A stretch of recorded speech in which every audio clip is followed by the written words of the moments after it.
AICC ಕಾರ್ಯದರ್ಶಿ ಐವನ್ ಡಿಸೋಜ ಹಾಗೂ ದಕ್ಷಿಣ ಕನ್ನಡ ಜಿಲ್ಲಾ ಕಾಂಗ್ರೆಸ್ ಕೋವಿಡ್ ಹೆಲ್ಪ್ಲೈನ್ ವತಿಯಿಂದ ದಿನಸಿ ಕಿಟ್ ವಿತರಣೆ ಕಾರ್ಯಕ್ರಮವು ನಗರದ ವೆಲೆನ್ಸಿಯಾ ಚರ್ಚ್ ಸಭಾಂಗಣದಲ್ಲಿ ಜರುಗಿತು. ಇನ್ನು ಐವನ್ ಡಿಸೋಜ ಅವರು ದಿನಸಿ ಕಿಟ್ ಅನ್ನು ವಿತರಿಸಿದರು. ಈ ವೇಳೆ ಮಾತನಾಡಿದ ಅವರು, ಕೋವಿಡ್ನಿಂದ ಯಾರು ಆತಂಕ ಪಡುವ ಅಗತ್ಯವಿಲ್ಲ. ಹಲವಾರು ಮಂದಿ ಗುಣಮುಖರಾಗಿದ್ದಾರೆ. ರೋಗ ಬಂದಾಗ ಚಿಕಿತ್ಸೆಯನ್ನ ಪಡೆದುಕೊಳ್ಳಿ ಎಂದು ಸಲಹೆಯನ್ನ ನೀಡಿದರು. ನಾವು ಯಾರು ಹೆದರುವ ಅಗತ್ಯ ಇಲ್ಲ. ಕೊರೋನಾ ರೋಗದಿಂದ ಯಾರೂ ಸಾಯುವುದಿಲ್ಲ. ಸಾಯುವವರ ಸಂಖ್ಯೆ ಕಡಿಮೆ.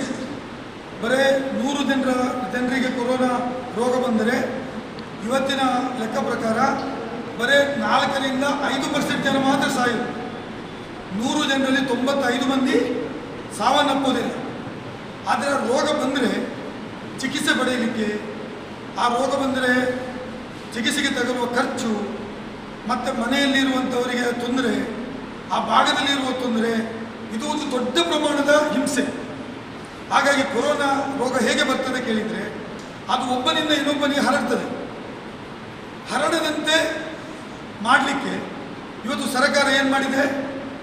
ಲಾಕ್ಡೌನ್ ಅಥವಾ ಕರ್ಫ್ಯೂ ಜಾರಿಗೆ ತಂದಿದೆ.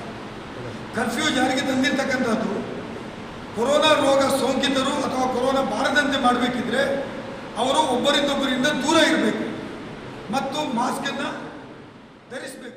ಈ ವೇಳೆ ಚರ್ಚಿನ ಸಹಾಯಕ ಧರ್ಮಗುರು ಲ್ಯಾನ್ಸಿ ಡಿಸೋಜ, ಮಂಗಳೂರು ಮಹಾನಗರ ಪಾಲಿಕೆಯ ಸದಸ್ಯರಾದ ಜೆಸಿಂತಾ ವಿಜಯ್ ಆಲ್ಫ್ರೆಡ್, ನವೀನ್ ಡಿಸೋಜ, ಉದ್ಯಮಿ ವಿವೇಕ್ ರಾಜ್ ಪೂಜಾರಿ, ಮಾಜಿ ಕಾರ್ಪೊರೇಟರ್ಗಳಾದ ನಾಗೇಂದ್ರ ಕುಮಾರ್ ಅಪ್ಪಿ ಸೇರಿದಂತೆ ಹಲವು ಮಂದಿ ಉಪಸ್ಥಿತರಿದ್ದರು.